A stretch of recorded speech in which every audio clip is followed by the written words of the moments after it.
I'm pretty sure that almost everybody considers ENIES Lobby to be somewhere near the top of the tier list in terms of quality, slightly above Arlong Park, Alabasta, and Skypiea, and that makes sense with them being the climax for their respective sagas. But I think all four of these have managed to mark a turning point for the story as a whole. Arlong Park is establishing the weight that Luffy would put on themselves in order to help others, making other people's problems fully his, while also being the first time that the Straw Hats get their first ever bounty. Alabasta, on the other hand, is the first time that the Straw Hats have ever headed out of the tutorial zone, that is East Blue, along with the challenges that come with that. Not only does it deal with Luffy defeating one of the Big Seven, but also officially marking them as an opposing force to the world government. Skypiea takes a similar approach, but instead of the Straw Hats fighting against pirates, the whole crew is instead fighting this self-proclaimed god. And kind of shows that no matter where you try to go, there will always be some looming threat not too far ahead. Which is what finally brings us to ENIES Lobby, which is what takes the next big step. If Alabasta showed us that the Straw Hats were a potential threat to the world government, then ENIES Lobby fully turns them into a real threat against the world government. Not just putting them on the grid, but putting them right in the center of it. With them not being reactionary to a larger enemy as a whole, like in Skypiea, but instead the Straw Hats are actually taking an actionary position. They're the ones taking charge. They dictate the pace of the battle, since now it's the world's government turn to play defensively, which is really fascinating to watch, as we're seeing them being extremely active in what's essentially a straightforward shot to Robin with obstacles in the way. Of course, in order to even take an actionary position, they have to reevaluate themselves in an attempt to overcome the major hurdle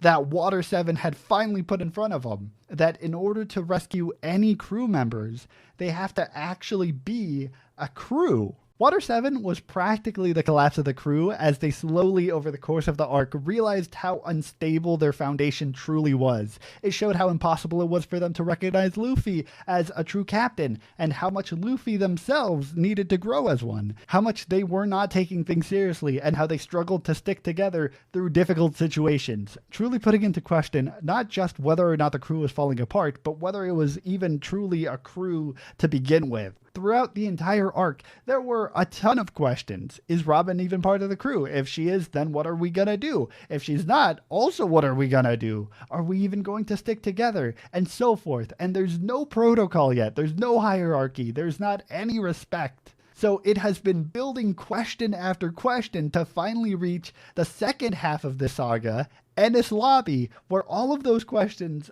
are finally put to rest. Yes, she is part of the crew. Yes, we are going after her. Yes, the Straw Hats will do this together, even if it means putting personal issues on hold so that the entirety of the crew can manage. Before I even began to read this, I had a checklist of stuff that I thought was going to pan out during this arc. And it's interesting to me just how utterly wrong I got everything. For example, I thought Nami would fight the assistant and that Longnose would fight Longnose, and I guess I technically got that right, depending on how much leeway you want to give me. I also thought that everybody in the crew needed a power-up in order to be able to defeat the main enemies of this arc. And what's interesting is that, sure, that is also technically correct, but it's easy to guess the big picture stuff. I knew that they would get Robin back. I didn't expect them not to. But the actual difficulty and the surprise of it all is that despite all of that, the actual specifics are anyone's guess. All the intrigue and strangeness and heartbreaking moments are all in the execution. What can I even say about Robin's backstory? There were no punches pulled back in Robin's backstory. To say that Robin had it tough would be to undermine just the societal issues that have gotten her to this point. Her life doesn't even start good and get bad. It just starts bad and then maybe gets a little bit better, but just kidding, it's still bad. Her mother left out of the broader, bigger complications of the world government, with her mother hunting down an even bigger mystery of the Void Century. Meanwhile, her adopted family considers her a burden, and the rest of the village is full of kids who either dislike her or parents who distrust her for using her devil fruit abilities. I think that what really puts this over the top is not just that it's a tragic backstory, but that there's always a glimmer of hope. At the start, Robin does actually have someone who she could befriend and trust. They are the archaeologist in the Tree of Knowledge. They are so happy to see her become an archaeologist, which sort of creates this like safe zone from the external world where she can feel accepted. Whether this is because her mother was an archaeologist and she wants to become one, or because the archaeologists were like one of the few people who may have been knowledgeable enough and well versed in devil fruits, which allows them to like more easily sympathize with her. Or whether it was just her way of creating escapism by like diving into the past so that she wouldn't feel hurt from the betrayals of the present. I think the story at this point has reinforced the idea that nothing itself is bad. Frankie and Mr. Tom reiterate this ideology back in Water 7 that merely existing is not a sin. And it's further recontextualized here. Archaeology and the exploration of the Void Century within itself was never a problem, but it's fascinating to see how the world government reacts upon discovering that the archaeologists at this point know too much. It shows that like information is valuable enough to be destroyed and hidden from the rest of the world, and equally valuable enough to be encrypted and spread throughout the world in the form of poneglyphs. But it also shows the weirdness of the world government, how they seem to have a close connection with the Void Century, with the poneglyphs, perhaps the ancient weapons like Pluton, and whatever else they're trying to cover up. But whatever it is, it's apparently worth protecting so much that you're willing to destroy an entire island off the grid in order to cover it up. Saul told her that it was like way too dangerous to even talk about this, as well as a bunch of O'Hara archaeologists. So you are truly getting into some stuff. I love that the story structure here has been equally as compact as Water 7. We're also getting like multiple things happening at once. We're building the history of O'Hara and the archaeologist's role in the world, as well as their connection to Robin. We are learning about Saul and the fact that there are giants outside of Elbaf and giants in the Navy, while also connecting his hopeful optimism to one of Robin's low points. I think it's interesting that not even the Navy are fully aware of the effects of the Buster Call. They think they know what a Buster Call is, but they don't. And look, sure, we can talk about how even the main antagonist is willing to summon a Buster Call without really knowing what it entails, but I can chop that up to incompetence. But even the admirals in O'Hara also don't know what a Buster Call entails. They think they're going to be fine once they summon a Buster Call. But as we see, when they mean that it destroys everything, they mean everything. And because all of this occurred due to the knowledge the archaeologists have, it makes sense that they don't want Robin to be associated with archaeologists. Not only does it create rejection from the only community that Robin has ever been a part of, but it also denies them their own existence when their mother chooses to ignore Robin and Robin's own well-being. And while they do later get a second to share a genuine moment with one another through the worst situation that either of them could have probably experienced, that moment is quickly undercut by the severity of the situation. From the Navy's perspective, clearing O'Hara is what they need to do. To some of them, they don't care about the moral implications. Some of them judge O'Hara as a place that was deemed to be destroyed. Some of them feel empathetic, but draw the line at different places. We see some people in the Navy just destroy refugee ships, while others make exceptions, and even fewer abandon the whole thing out of principle. The concept of justice here seems to be carried out by just unquestionable authority. You do it simply because you're told. That's the conflict Smoker and Tashigi began to question all the way back in Alabasta. That's the one that Saul began to question entering O'Hara, and that's the one that Okiji seems to have ran into. The tears are flowing. Okay, we got enough water from my tears to hydrate Alabasta. Robin's situation was truly terrible. She has the last link in her community stripped away, and the only place that she could resign to is one that seemingly doesn't accept her. She was branded as a demon within her community and then by the outside world. She's branded a demon and has a high bounty, and she's still a child at this point. And so you can feel the nihilism building up. Everywhere she goes, there's this pattern of finding trust and acceptance only for it to be denied moments later. The Marines are always after her, and so everyone eventually either sees her as a high bounty or a thing that'll just get them all killed. So she moves to more dangerous people in the hopes of finding safety. Some low-level pirates can't provide safety, but Crocodile seemingly becomes a shield, even if Robin's value is only seen in Robin's ability to find Pluton. It isn't until the Straw Hats arrive where she is truly cared after, where she realizes that living and being content are even an option. So of course, there's like a juxtaposition between her attempting to maintain her morality and choosing to save Luffy and Alabasta versus the seemingly evil, scheming nature of staying with Crocodile and being branded as a villain. She wasn't really in a position to choose how people perceived her. Up to this point, living and surviving was not a guarantee, and her just running away was practically a fatal attempt at self-preservation. Saul told her to find people who would eventually enjoy her presence, but after like 20 years of being constantly betrayed by practically everyone you know, you start to lose some hope, and have already predicted what might happen with the current crew you're in. But that is why Enies Lobby hit so strongly. Despite all of that, the Straw Hats are well aware of the consequences, and they don't back down, but head even deeper into trouble for Robin. And of course, that brings us finally to Enies Lobby. Seriously, what is this place? Enies Lobby is like showcasing a glimpse of all of the weirdness that the world government has in store. We've seen a glimpse of a few things that they could do, like control the weather. We saw that back in Alabasta. But here, it's not just the weather, but the full-on lunar cycles. Why is it always daytime? Why is it called the Nightless Island? And how does that even work? How are the Marines able to enter when it's surrounded by Neptunians?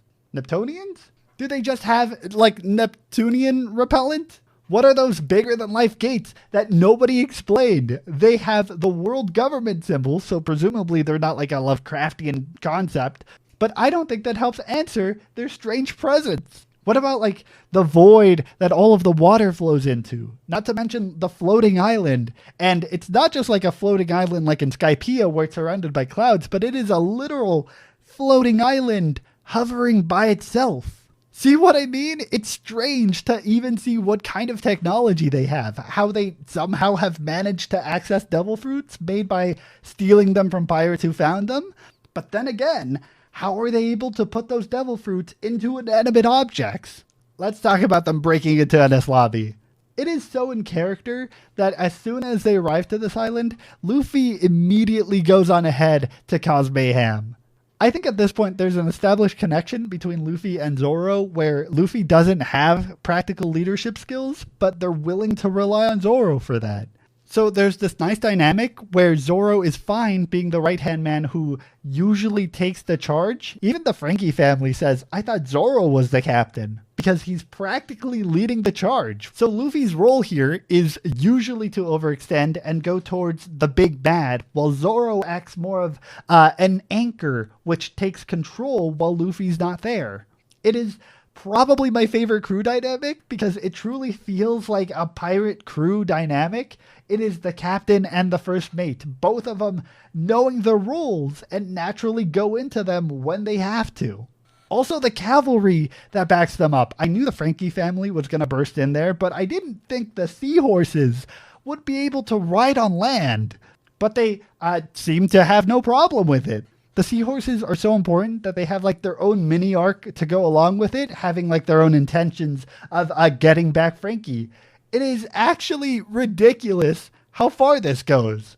One of the seahorses, I actually don't know which one's which, is all beaten up, and yet they promise to take everyone on their back over to Frankie. So when they're confronted with a dead end, they're willing to just bash themselves into a wall to open it. Only to have like Zoro and Sanji, who are almost always clashing with each other, finally get serious when they need to, and immediately back up the seahorse in order to make this dramatic entrance through the walls of the building.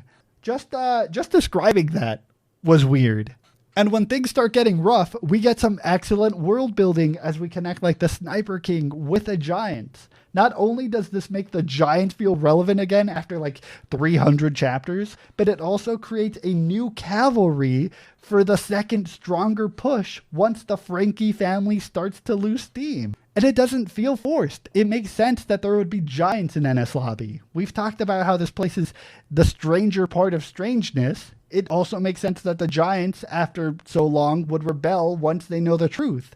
And the best part is that Usopp is important here. The one person who wanted to reach Elbath, the land of the warriors, that's Usopp right there. And they're communicating with the giants to plan this all out. Alright, look, I think it's kind of understandable that the crew would all need some kind of upgrade in order to face CP9 and the world government. Maybe if it was like a different genre, you would try to take Robin and just run away. Wait, no. That doesn't even make sense thematically. The Straw Hats have to fight, not just to save Robin, but as a declaration of war against the world government, because it shows that they are aware of the consequences of their actions and are willing to go through with it anyways. The main villain who, look at this outfit. They're a main villain, okay? That's like a bad guy super villain outfit. The main villain who just straight up tells them that in order to get Robin back, they would have to go up against the world government, who are aligned with like over 150 countries. And Luffy, after being told that, after knowing the actual consequences, decides to go through with it anyways, because this is what's valuable. That is why they cannot run away from this fight, even if they wanted to. So we knew that they would get power-ups, but I like why they got power-ups for this fight. It's not just them getting stronger for the sake of getting stronger, but instead, as Luffy says, they have to be stronger than everybody else or they'll lose everyone they care about. And so we see Luffy unlock Gear 2, which isn't just like its own unique move, but rather it mimics what CP9 were already doing, just in Luffy's own way. It is a creative use of what they already are capable of doing. And we also get like the drawbacks of Luffy's ability, where they struggle to sustain themselves because they are just burning so much energy. And so there is almost this built-in punishment system for overusing your ability. On the contrary, for as almost genre shifting as it was, that's also what I like so much about Chopper's Devil Fruit ability. Chopper overdoes it and straight up turns into like a kaiju. They're practically Godzilla. Attack on Titan stuff. They destroy practically everything, seemingly without even being consciously aware of their surroundings. They practically just flip a switch and turn into a different creature altogether, making them one of the scariest characters in these fights. Almost everybody during this arc gets some kind of power-up or new way to use their skills. Admittedly, not with all the downsides, like Zoro got a new cutting move, Sanji had the Fire Leg ability, which also didn't seem to have any drawbacks either, while Nami embraced the new baton. Also, I love that this arc isn't totally serious for all of these chapters. Like Frankie's just absolutely dumb farting ability, or the long-nosed villain who eats a fruit and turns into a giraffe and it's weird and they all gotta stop fighting for a second and be like, wait, hold up, that's weird, you're weird. Okay, so everyone's had their like big fight and all, except Luffy, who has been going for all of this time. Luffy's fight has dragged on, but that's kind of the point. Like near the end, Luffy has ran out of meat, they're out of energy, they can't really even fight any longer. He collapses and is unable to move, which is the pivotal point where Usopp shows up and actually reveals himself as Usopp to encourage and remind Luffy of his role. Luffy is the person who is supposed to take Lucci out. And Usopp isn't really that encouraging. He doesn't really come back and apologize and be really friendly and really nice and start crying about how much they miss each other. They already know that about each other. After this fight, after Enies Lobby, Luffy and Usopp are already thinking that they're going to go back to their old happy crew like nothing ever happened. Those two already know each other. So forget the apologies, forget the I miss you. This is like the moment where Usopp screams at Luffy to get up and deal with him. And in turn, it's Luffy's moment to prove himself as captain. It is his role to put the burden of others on his shoulders. Yes, Usopp is weak. Yes, he cannot take Lucci on. That is why Luffy has to step up and win. It is pretty tense, especially because, oh yeah, I didn't mention this. This is all happening during a Buster call? Seriously, the villain, I don't remember their name, they're just like a villain. Since the evil villain practically hit the self-destruct button on himself, it is just madness. We see everybody realizing just how dangerous this Buster Call is and being like, we gotta get out of here. Forget fighting. We just gotta live. Which is practically the same thing the Straw Hats are thinking, after some of them just nearly drowned, if not for the conductor, who turns into a mermaid. In hindsight, I guess I probably should have expected that. Should I have? Okay. Mr. Tom is from Fishman Island, so I guess it wasn't a big assumption to think that the conductor might be too, and that she might be a mermaid. Luffy calls her a monster lady, so I guess that could have just been like a subtle hint to her being a mermaid at all. Either way, it was not on my bingo card. Something else not on my bingo card. Wow, I'm doing terribly at this. Something else not on my bingo card was the return of the Going Merry, or the fact that it pleaded with Iceberg to send her on one last journey to save their crew. How even the concept of the Going Merry talking just manages to utterly shock Iceberg. And you know, I get that. I'd feel pretty weird if my home started talking to me too. How it not only just symbolically, but also quite literally brings the crew together, which is how they're even able to escape Enies Lobby amidst all of the chaos. It's beautiful. And look, I'm not surprised that this is one of the highest ranking arcs because it is heart-wrenching and built off of the past 400 chapters of the story. The weakest character and the ship both crumbling under the intensity of the Grand Line is definitely not a coincidence, and it wouldn't surprise me if this was one of the arcs that were like heavily planned out from the start. Now, admittedly, I didn't talk about everything because I originally wanted to also lump post-Enies Lobby in here too, but after reading like 3 chapters, I realized that despite it being the quote-unquote aftermath, it turns out that the aftermath holds a ton of stuff that made me rethink some of the themes of this arc. So I definitely think I'll talk about it more when I eventually do cover post-Enies Lobby.